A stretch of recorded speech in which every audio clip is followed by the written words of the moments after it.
ওটি সিম কানেকশন পেয়েছে এবং এখানে আমাদের সিগন্যাল দেখাচ্ছে, কিন্তু ফোনে যদি আমরা স্বাভাবিক সব কিছু দেখেন অ্যান্টিনা লাগা আছে, ফোন যদি ভালো হতো তাহলে আমাদের টাওয়ার এখানে চলে আসতো। এবার আমরা এগুলো সব কিছু খুলে ফেলবো, খুলে ফেলার পর আমাদের এখন প্রথম একটার পর একটা চেকিং।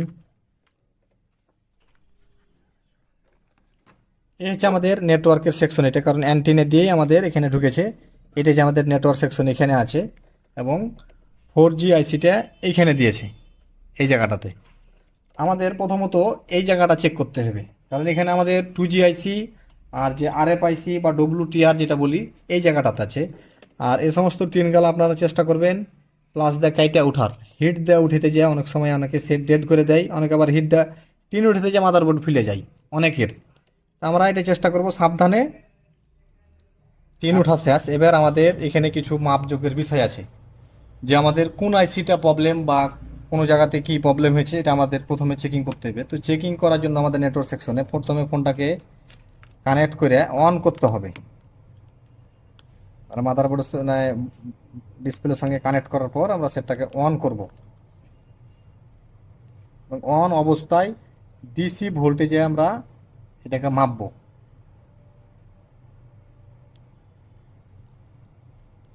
আমাদের প্রথম আইসি 2G আইসির যেটা পজিটিভ লাইন, এখানে আমাদের মিনিমাম 3.5 ভোল্ট থাকবে। তাহলে আমরা ওখানে 3.5 ভোল্ট আছে কি না চেক করি।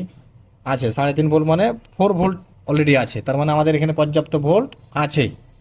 2G আইসির পাশে দেখবেন যে একটা বড় ক্যাপাসিটার থাকে, অনেক সময় ডায়োড থাকে, কথাটা বুঝেছেন। অনেক সময় ক্যাপাসিটার থাকে, ডায়োড থাকে। দেখেন এখানে একটা ডায়োড আছে, যে অন ভোল্ট যেটা, এই ভোল্টটা কি আছে এখানে? নাই। এখানে আমরা যখন সিম লাগাবো, সিম লাগার পর কল দেবো তখন আমরা 1 ভোল্ট পাবো। কল দেওয়ার আগ পর্যন্ত আমরা 1 ভোল্ট পাবো না। এখানে দেখি আছে নাকি কোনো ভোল্ট, এখানেও নাই। আবার যদি এখানে এভাবে আপনি নর্মালে না পান, চাইলে একবার সিম লাগিয়েও মেপে দেখতে হবে। সিম লাগার পর সিম ছাড়া একবার মাপলেন কি দেখাচ্ছে, এবার আমরা দেখবো যে আবার ওই লাইনটি সিম লাগিয়ে আমরা আবার মাপবো যে কি দেখাচ্ছে। সিম লাগা আছে কিন্তু এই যেটা 1 ভোল্ট এটা আমরা পাবো না। যখন আমরা কাউকে কল দিব এই সময়তে ওখান থেকে ভোল্টেজটা আউট হবে 1 ভোল্ট। হ্যাঁ, কিন্তু যদি কল দেওয়ার আগেই আমরা 1 ভোল্ট পাই তাহলেও আমাদের WTR প্রবলেম। আবার দেখবেন যে আমরা সিম লাগাইছি বা অনেক সময় সিম লাগা নাই, কল দেওয়া নাই, কারণ মাপছি এটাতে 1.8 আছে, ওটাতে 1 ভোল্ট আছে। এটা আমাদের WTR থেকে প্রবলেম। কিন্তু এখন আমরা সিদ্ধান্ত নিতে পারিনি যে WTR প্রবলেম, কারণ আমি আমার 1 ভোল্টটাও পাচ্ছি না। পর কল আসবে বা কল দিব তখন আমি 1 ভোল্টটা পাবো, ওটা আমার সিম লাগা নেটওয়ার্ক থাকা পরেই। কিন্তু 1.8 ভোল্ট এটা আমরা তো অলওয়েজ পাবো, এটা পাচ্ছি না। এখন আমার যেহেতু নেটওয়ার্ক সেকশন এখানে আমি 2G আইসি পেলাম, 2G 3G WTR, আমাদের 4G আইসি চেক করতে হবে। যেহেতু আমাদের এখানে 4G কোনো আইসি পাচ্ছি না, তো 4G আইসি আমাদের অপোজিটে আছে। আমরা এখন 4G আইসিটা চেক করব। আমরা চেক করব বাজার মোডে, যেহেতু আমরা ওইদিকের ভোল্টেজটা আমরা দেখলাম, এখন আমাদের এদিকে প্রথমে চেকিং হবে বাজার মোডে এসে। এই সাইড পজিটিভ, এই সাইড নেগেটিভ, নেগেটিভ বাজবে, কারণ এক সাইড বাজছে এক সাইড বাজে না, তার মানে কি আমার ক্যাপাসিটার ঠিক আছে।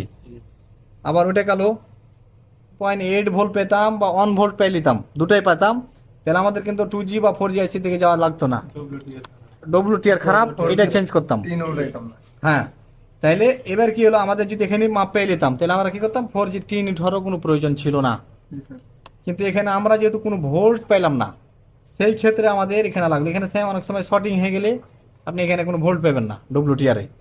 তাহলে এখন আমাদের যেটা করণীয় হবে 4G আইসিটাকে চেঞ্জ করতে হবে। প্রথমত কোনো আইসি আগে চেঞ্জ করবো না নেটওয়ার্কের, 4Gটা চেঞ্জ করব। এখন আমরা 4G আইসিটা এখন আগে উঠাবো।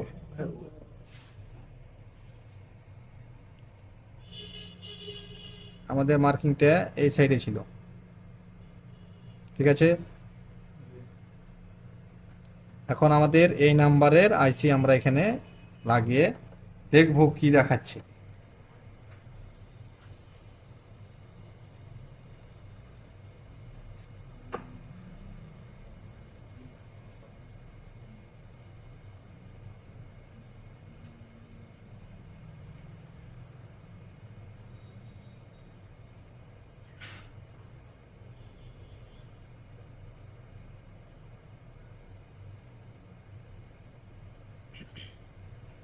আইসিটা আমাদের প্রায় লাগানো শেষ। এখন আমাদের ঠান্ডা হওয়ার জন্য ওয়েট করতে হবে।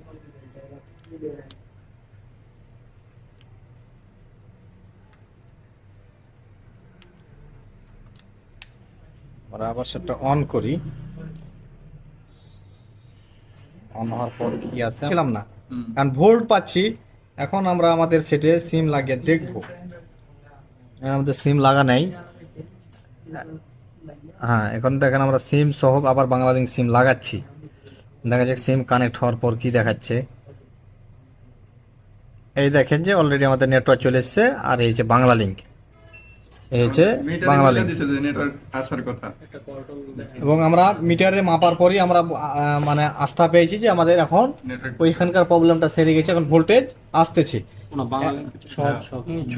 এখন আমরা কল এখানে দিলাম, ডায়ালিং হচ্ছে। এখন আমরা লাউড দিই। এভাবে ম্যাপে ম্যাপে যদি কাজ করতে পারি তাহলে আমরা বুঝতে পারবো যে কোনটা আগে চেঞ্জ করব।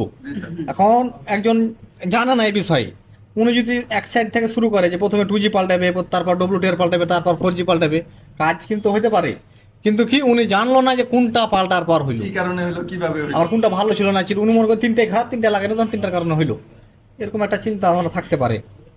তাহলে কি আমরা ম্যাপে বুঝতে পারলাম যে এই জায়গাতে ভোল্টেজ আসে না, এটা আসলে কেন আসে আর কেন আসে না, এবং কোথায় আর প্রবলেম আছে, এটা আমরা বিস্তারিত একটু জানার পর যখন কাজটা করলাম, এখন আমার কাজটা করে শান্তিও লাগবে, ভালো লাগবে, এবং দেখা যায় যে এই কাজটা টেনশন থাকলো না। পরিশ্রম অনেক কম হবে। হ্যাঁ, এবং আমি যখন আপনাদের বোঝানোর জন্য দেখা আধা ঘন্টা সময় লাগালো, আমার 5 মিনিটের কাজ।